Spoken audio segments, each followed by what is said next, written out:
Thank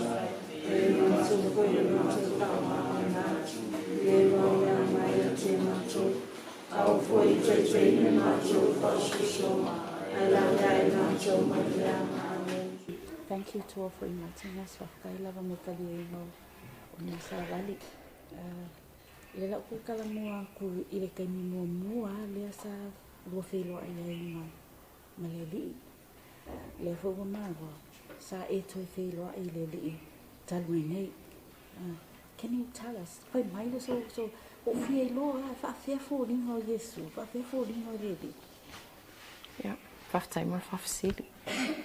O le whaali ngā lata mai nei o le li whaula e te au.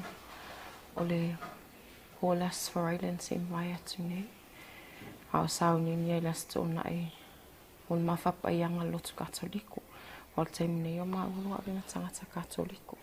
O le pōla las for islands nei le whaali ngā le li ina toi whaali mai le li e te au. E o mela wale teimi nei o teimi imalawe whaali le li e te au. E manino mea umawanga na ona fafonga i le mwhai ona owiloa. O le pula male malama, i le mwhai ona owiloa ona fafonga. A ona tino, ona la e manino uma i le whai. Pea tūlanga lea te le wheo taimi o te tamu whai o te fia i lua. Poani, fōringa, o le ri, ona le wheo te fia i lua. Po o fia sa o lava wata ne mtustu singa. Ia fōni fonga sa o le li whaola e peita i le mawhai. I le isi e tasi mwhai ona wa ai fōringa le li whaola. Ono i tātou male tau te e lalolangi o soifuanga te minei. Wanga nā lava le lalolangi o le a tātou o tu iei pia i tu ato le uti. E re o ies tātou malamalama. Nā paula ana o te mi mwhai ona wa ai tātai i fonga le li whaola i le langi. Ia, pia stadi atu i le whafisia. Ia le ua manino le tūlanga le, o ana ofu e whai, o la le langu ona ofu le whai. O luna la e li ofu tala lua pae sisina. Pure white le ama se me o iai. A o le pupula malama o lo alu atu le whatawhata luna ofu. Pe lava ni ave o le la.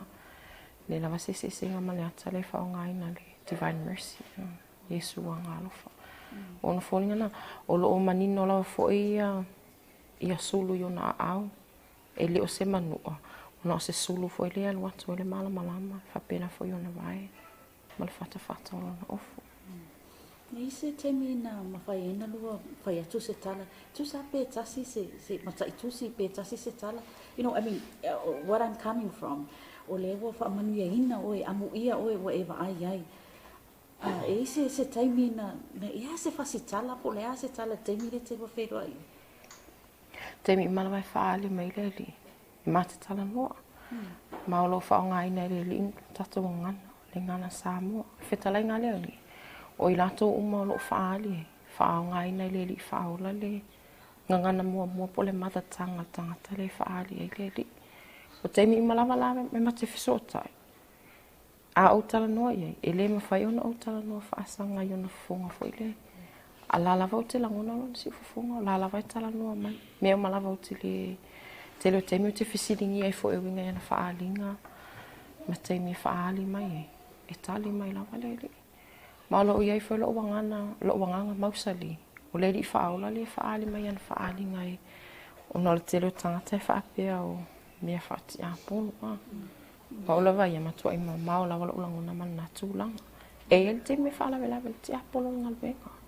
Ar whetalai mai o le li imalon whaali mai. Whaalinga le li whao. O le aso ana nafi, aso nafi le asa le wo o toi whi au i le taitai o le tunu. Ia ua la wongo fo i ia le malo le tunu i le saunoanga le li pale mia tu sai mo whamanianga, whapea o whamanianga na mo Samoa. Le whaftai ai le o la se tūlanga le wata oto mai wā pei o le whea munmuli a le sa tātou wheloa ia mai a ane le māsina le nei. Ua e loa ma ua whaatino uma me ia mo o mia i le malangatu le Roma. Whaftai mo le whafsili. E o le whaalinga na o mai la solosu ma le walu au kuso. Ia o atu whai ungo se tema. Ua iei le au wala me whai una whaau o ma whiau nei Roma. Ia o le asoa nafina o le paulawa saunoanga le li pale mia. Laua tā pena iai mo le whatatianga o le malanga. Ai ole a le o sa whamtalanga natulang. O pe ole mena vale patino e tamale atunu. Isteni fo efsiling yalon finangalo na ia whailo atili atu lea au ili ia le tatianga po kalame. Ala lava wa ia whailo mai. E tau nu lava. O nol melean fetalai mai ai le ali. As we speak, I'm sorry, I have to always get back in lo whailo inga ma tātou ali. As we speak, gaming e re ka kalangoa, do you see him? Ever ai? No. Yeah. Do you feel him? I can always feel him in my heart. He's always there. Pa ele o mawhaiona wa aia o ia le taimi nei. No le taimi lava na au mai lana whaali. Le mawhaiona matala noa. Mai whesosoani mai fo ia te au i o waiwainga. Because there's a reason why I asked, because na o whaitau ma o su e fo isi tangata pe o le stigmata. O tangata ia no vai e baua maslai apia mea lato o lima pe o St. Francis i le Francis of Assisi so sa na o lima ma vai a lo te vai ati o le o lo tino atua le pe o ne mai tangata i lima ia no vai i no faitau e pe o ese lava ia failonga ia faala no lo tino ia e fa mo lava le mea lo ia finanga lo le li a whaila o finangalo le li e whaali uma mai ona puapuanga. Ia, malia lawa fo ile loto on sai puapuanga le li. Wai le lawa se tu so mti ngalo o ile li whaona. Le tamu whaila mo le li. Ia whaapula tu pe tangata. Mawhatianga na ia ile li whaona. O se whafangu fo ile mo tangata. O tamu tele na whaatuatuanga ai tangata le. Maliur, malto e soifua man malo tatua li whaona. O esa uni e talia umati ngā ua o lena sa uno kasiano. Walu afe e pe, e afe, I'm sorry. O esa uni e tali umati ngā na, wa o whamai kasiano, se wanga nā lava ua. Ua mai a uma ia le whaitau a whai o manu anga o tātou whaola. Whatua e ma, o esa uni e tali? Ia, taitonu no tu maleanganga, e le lava se tasine na langi atu o tua. Ia te au foi alo tangata sala. Ai o te wha moe le musmusunga le li. Al taimi ne. Mo usao ni mala uloto ato atoa. E lea whaina lalangi nei. I le talia ma le talia. O wha matalanga sala lau e a tangata lea whaina lea. Au le mea o tātou tau sini o iai. O le olai whaambau. A whai o se ngaluenga alofa ne o te whaia. Mo nisi anga se tele ia maua iso no whaanga le nai. Wa o malia ma le ato atoa. Malia malato o tau te talia o mati ngā le li whaola. Awa e wii nei ti ngā uma. O sapaya pia awe au whaola le li. Na ui alawa nā ia moi mau e. Ele o mwhaila wai le li. Ona ia tu la fwa ia te au. Wha ato toa mai fo ele li i. Telo te meu tili ato toa ila na ngā lue. Mai le vale o le asolosu valu nina tātou tō whailo. Ese manei, ese male sifa alinga dena e tā ua no whailo. E isi sifa alinga ina le bāna, wha alinga e te o? Na wha alile li e te au le pōleas wharaile. Wha pena fo le pōleas o sā. O le pōleas sā na wha alile li e te au. E au pēo na wha manino atu pēa. Ma wha ailo atu. O le asu sā le a sā whai aile whiwhiringa le matu e kalisia. Whaeloa iai fwoi wai whinangalo au toi ina ia awe ese ina ia whaatusal o tinapa ia mai e suanga alofa lo iai i le malmalo le whakasasi u whanga whanlatai. Ia, wa umal whiwhiringa fulitasil au lotu e le mana o awe ese. Nā taseta mā pēsa whaatui ese o la au le tā uro na suafa o lunga fwoi le alofa. Ia ai atunu e lawa tenu le li mo ia.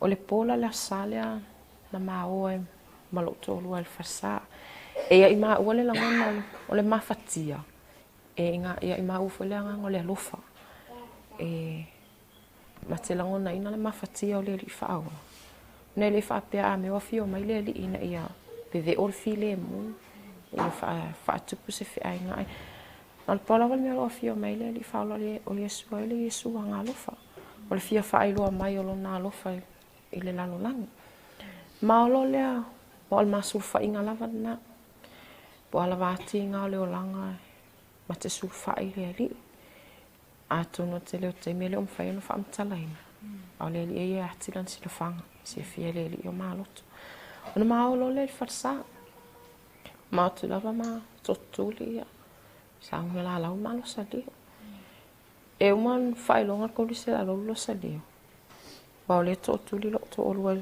le utu tamta ai ma falongoina e ma fana atolonga tono ma wa malangona ina lo o le siona au lunga lo ta o tamta o le siona au ta o tamta o toro o le mau tilo tilo lo le tu ma te tilo tu la o le ala vai e tu le mava e ma te lo o ma tu foi ona la e o na ti ai le ma fai ona mai lo no fonga ona ma va ai tu le fa tu so divine mercy lo o mai o lo fa pe na ona tu le li fa o ai malingi mai ele o se lo i mata o le toto o inana au mai e ma ua le langona ma fatia o le li ona masa sa atu lo le o mati ngai le li e faali mai pialo na lofa ia wane i mutalo na faali mai lo ia lava le langona nau tai e ma ua hia failua fe au e amatana lau ma lo salio awalu a tor farsa pisi mafui e o fe ta ole mfailo no totu no tom failo sa faila ai wale ia no to tu lava ilunga o pipi i fatusa na mau ilo inala e uma lava lana na uma lo salio ma mo malia tu ale lu e a mene fora al malot ma ole lila sa tatalo no malau lo salio fai tatalo sa tatalo fai mer fai ngalan tatalo le di atu sai mo lo finanga pe me fai ona e fai lo me se fai longa se fai linga ina ia fai ai ona avea mfa ma fananga ia ma ua fai lo ile fo e mate lo le lava e ia ile ia ma ua e a mene fora lan tatalo o fa pena on toi lo fai longa o le fao yo lima fa pena fe on tafe mele e toto se tulo yo no ma lo le fale ma te atu lava na fa matala yo matua na mo fele ma ngai mai i pa peo o i nei lava lo i mata ma fale anga ngai toto nei pate lava ia e ma te fati ngata ringa i te mi ma pe ai fo te me tau langona ma fatia ma mai fele o ma fa so ai ma mai lava pona fa i lo ia o la to fa ma fananga fo ia au ala vane ite me tupu me fa fitau ia wa per me ala vana na le fa le mai le al fa linga lo na au mai nafi na fa le mai le o a fa ai lo mai ai le fa linga le na tu la i mai polas farai wal fa linga tu la mai polas farai e na au la vala o te lo la tu ai le wa fa le mai le a fa di wino na fa lo mai le o la fa linga le na le ona fio mai le polas farai o le fai unga na faalinga o lo au mai ai le manuia mai malaia o lo umia le fatu so le faolo le manuia e mawe tangata wala to talia ma le loto ato atua e le o fatu sa o le anga fatu sa ma le malaia fo le a o ya la to fai le atam fai stu langa fo ile fatu sa o le fiaulo na lua nafi o le fiau fito e tonu le sunga le di palmia pe se fatto lunga fo ile o finangalo le tu e fai lo atu tamala tu awa o ya lava le o lango malo si fo ine fo ile ne fo tamu fai ngata fai ina ia o atu fa agu ia a le fa alinga mo le li o le fa o le aso ne pe ona o ta o nai parte lava ia to lo fai no mata ma faleanga o le fa o le aso ne o le fiau ma le faamaluiaga mo le latu tuaiga pe o le ala mau mai foi lea ina ia review le inei le fiau uai lē fou ia latou lē fou masai ai lava i latou ia pe o se tali atu lea i le faafesini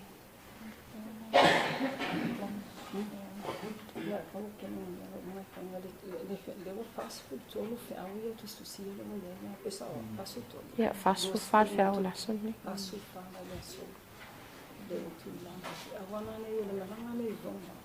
Is it a message for another you should go to Rome? e le faaaliga le alii o le aiai isi faaaliga o le atutupu i Roma mo le faaatoatoaga o le fiau ia e faafainitā i le vaai faaletagata Pai le whapea la no fuaia. Te iwa mwhai o nao nei mamau. Ai o le loto tali tonu a whai o whina ngana o le. E iei whole mata tonu. E ta tala la vai le whaitu ai. Na ia o fia tu ai lana fia au. Whai o whatau nina me o whina ngana o iei le atua. O le au po le mele na tupu le avese o patasa. O le sfarile i tupu o ia sa ne sa whai le tupu. O tupu dinga anu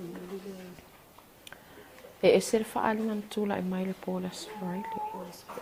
E se fo le fia au na lai o na fio mai le aso sa. O le aso se funa walu o te sema. Le pia mai le fia au lona fast fuma tolu. E review pe whaio mai laulangi atoa le ia tūlanga pe ona ia e manuanga ma max. Pe ona tāwai tili fo i o whatal tanoanga sa awai atua te male ai. Ia, a whaalinga en amata mai le amatanga o Juni, se ia o mai la solo sumalwalo au kuso. Whaalinga i o le a watu o mai, le a moli Roma, molo na whaalili wina, o le aso sfun malwalo te sema. O le aso le whaalawi lua mai le lalangi atua, o na o le whiau, o lo fina ngalo le li, o le whiau o le file mo tangata uma. Ana whaapea se whiau na o Samoa, e fina ngalo fo ile li o le a whaalawi lua i tono si o tatua tunu o le aso sfun malwalo. So le whiau o file ni, whiau o stiwa o file ni. Patrick, se o whaafisilia toa se, o le pe lava o le concentrate i, but o le message lawa kilia mai, o oe e te luanga lue whaatasi matoa. Si fai sau pamisalanga, o ani whaalinga, o a fo ni langona o whaapea, ona e langona ina ma whaalia tia te. Whaatea mai whaafisi, e lava o le amatanga o whaalinga i tu mai atua. Ina uia lava me na matanga sa ia lua. Walo i tu ia uli i le sa ina su le sa te mana te i te ui fu i te mana ai. I nasa ama te rona ulongona ina i te ngā ui a pia whiro whaki. I te mea mai whiau, o te irofu te mea mai whiau tus. Ai te mea tano i tō maleri. O leo te langona ina lai tala no, ai le mu whaiona o ina uia lava lai mu whaiona i lele li whao. Ai to tūranga nei. Pāpole no ni te tangi na sāle na you felt like vai e le tūle bao you saw him. Sai ma hasi ia mo te mua ia ulo hoi. No over ai roi le whao. Ina o whain ma talo ina mo atu ma le whale ia. Ta ua fo isa imi mena tuku fo e wingai whaatu sei o whasa ia. Nā sa ma folo ma tu ma fatu sa ti vanus. Ia ma rafi i ma o pula mona ma fatia mo ia ma e pio le o lo mona le o tano le tau. Ia la ma fo lo wa ma bulu lo i ma le vai fatu sa. O te tu la vale pio ta o to le sa pa lu o ile ni farsa a. Ai na o te pi ya tu yo na ra fo la na ma o ia. Pio ta o to yo le la van tu ma va ia fa ma fan le ma tu sei foi muito longa lá na ia fa ti o mai tu va fa pena ta Ma lo le usa ma lo foi le ai pun va to le la fisilia ku le fisilia ai no e tinga que no foi ese foi la mono tomata ya me se foi le pa fun but I had to like no o le kulanga le o mo studying ia stigmata se lima. O stigmata is ia. Na maduli I'm sorry I have to ask you that. How do you feel? Are you willing to accept le whaaiunga o le whiau pe o na amai stigmatas le lima? I'm sorry o Opapo and your family. Ia, whaftai mo le whafisili. Ia, e leilawa se tasi nei lau lani mwhaiona sao mai le utis. Ona o le mutaanga le o tato wolanga I le olanga ni. A o le amatanga le o tato wolanga I le olanga atali. O le amatanga le o tato whaatasinga ma le ri. E lua ai po le aavea o e maangelo langi te ngalu e fesoasoani fo isianga ia pole avea fo e manga puapuaga atia awa lava ia pole alava le finagalo le alii le ale aso a o le ale taimi pe finagalo lava le alii na nei e le isi lagona pole atia o te le te fo pau lava le o lo lagona ia ao ngalo wola ina ia mafai ona faolaina nisi agaga e style atu le fafasili working close with Jesus and God, but say if you were given a choice, say if you were given a choice regarding the death of another mother, what would you choose? Would you choose life afterward, or would you choose to follow the Lord's instructions? I choose to follow everything he tells me.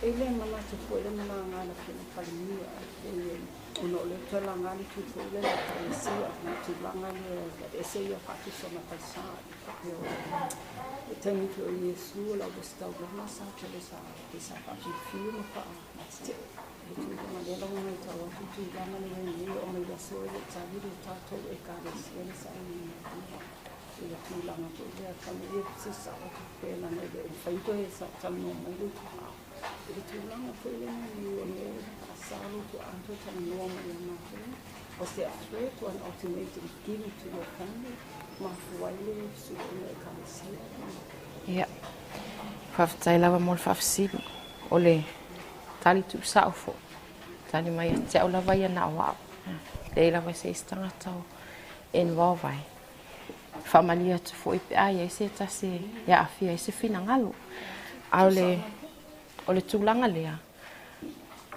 e le o se mea fou ia e maua le fa'asāina o le matamā e fesoani ai le magaluega le fa'asāina o ia mai le media e la lagona ia te au ua haiaina lana ai atatalu ai ui lea a tonu se tofotofoga fo'i lea mai le alii tofotofoina ai fo'i auana ho'o mai lava e te au le lagona ua ou le toe fiafaia fo'i ua lagona fo'i lo'u alofa ua tele le a'afiaga ae ui o le misiona ua au mai ia'i ma'ua e a'afia ai o matua ma ma'aiga na lua e mausalia i fo'i lo matatotonua e lē gata i tiga ma e feololo fo'i tiga nei i nisi tiga mulimuli mai a ia nofo sauni lava i taimi uma ia o le mea lagana ma fa'asāina mafai atu leiai ia lofo ia o e failau galuega ai tu'u mai ma'ua ma lona fo'i talitonua o lo'o ta'ita'i pea le ali'i mafaiga malaga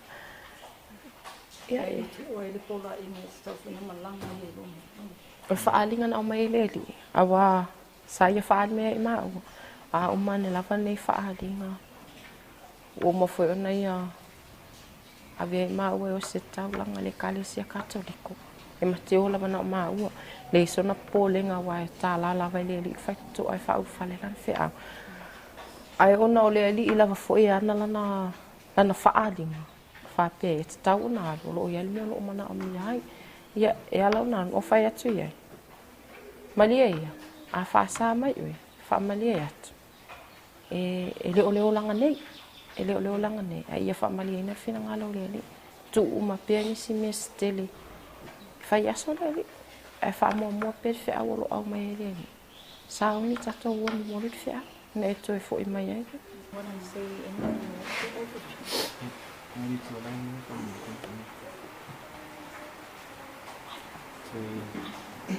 se ka ua tu lama le pio no fa'asini e fo'i e toe vinga sili le sa'asini ia ana ta ua ia stigmata uma lava le sa'is pakilanga ia ia lava le a me mobua e hua nei nei o le ia tau tanata o le taimi nei whanau o le taimi titi o le iana e le pulesi sisi taimi e o nei katina lava ia o ia na finau le a whai ala o ni palau le i matu ala lantai au ko mi mauro tiki wa o leo mo tu ma sa i ma leo mo ora ko sa sala o la la le no sala i ko la ma no wi e le tu le lo ana le va ai le lo ana ko si le wa le te ia whaftai mo whapisivi. O le mātama le whatu atu tau sanga. E te mena te loa inga i whaani. E whamatala mea i maa wale mea laiva ai ua. E lei fuisa langa ona maa sausalo ia i maa ua. Ai pia o tūlanga lava ia lei ona maa le awea ia te leo teni. Na ia awane i whai mi whaala ve lave teni sauni une mo whaala mea lea li. Ato nala fo e tapena pena lea li ia mo san te au teni lumana. O temi lava o le li o temi tau lea. Pia stale tu lea whapsini.